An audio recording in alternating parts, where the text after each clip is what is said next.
10ാം class പഠിക്കുമ്പോൾ ഒരുപാട് വീഡിയോസും കാര്യങ്ങളൊക്കെ കണ്ട് മെൻസ്ട്രൽ കപ്പ് വാങ്ങാൻ ഇറങ്ങി തിരിച്ചവളാട്ടോ ഞാൻ. അന്നത്തെ ആ ഒരു പർച്ചേസിങ് ഭയങ്കര അബദ്ധമായിരുന്നു. മലയാളത്തിൽ പറയുകയാണെങ്കിൽ ശുദ്ധ മണ്ടത്തരം.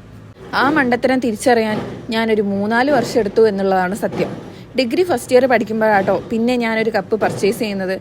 ആ ഒരു സമയത്താണ് കപ്പ് എങ്ങനെ വാങ്ങണമെന്നും ഏത് സൈസ് നോക്കി വാങ്ങണമെന്നും ഇതിന് സൈസും കാര്യങ്ങളും ഉണ്ട് എന്ന് തന്നെ ഞാൻ അറിയുന്നത്. രണ്ടാമതൊരു കപ്പ് വാങ്ങി യൂസ് ചെയ്തപ്പോഴാണ് ഫസ്റ്റ് കപ്പിൽ എനിക്ക് പറ്റിയ അബദ്ധങ്ങൾ ഞാൻ തിരിച്ചറിയുന്നത്. ഒന്നാമത്തെ കേസ്, ഞാൻ പണ്ട് വാങ്ങിയ കപ്പ് ഭയങ്കര ഹാർഡ് മെറ്റീരിയൽ ആയിരുന്നു. അതുകൊണ്ട് എനിക്കത് ഭയങ്കര പെയിൻഫുൾ ആയിട്ട് തോന്നി. രണ്ടാമത്തെ കേസ്, ഞാൻ ചൂസ് ചെയ്ത കപ്പ് മീഡിയം സൈസായിരുന്നു.